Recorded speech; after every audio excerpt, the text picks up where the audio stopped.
আমরা সবাই জানি যে একটা ফ্যামিলিতে ছোট সন্তানরা নাকি বেশি আদরে কিংবা বেশি সব কিছু পায়ে থাকে।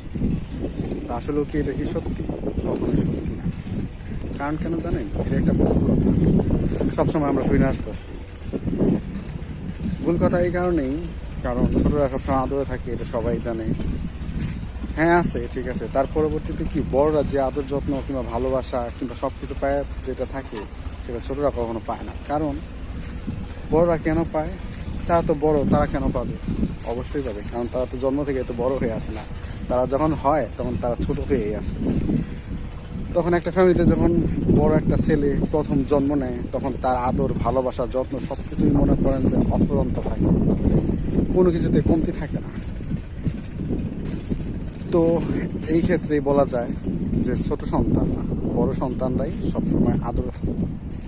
কারণ ছোট সন্তানরা কেন আদর যত্ন কম পায় জানেন? কারণ হইতেছে যে বড়রা মনে করেন আদর যত্ন পাইতে পাইতে মনে করেন যে অনেকগুলো ভাই বোন হয়ে যায়, তখন আর ছোটদের প্রতি অতটা ভালোবাসা আবেগ কাজ করে না। এজন্যই যে ছোট সন্তানরা সবসময় আদর যত্ন ভালোবাসা একটু কমই পায়। হয়তোবা বলবেন যে আপনি কি এই কথা বলতেছেন? না, আমিও আদর যত্ন সব কিছুই পাইছি অবশ্যই, কিন্তু সবাই এটার প্রকাশ ওইভাবে করে না। ঠিক আছে, তো সেই জন্য আমি একটু প্রকাশ করলাম।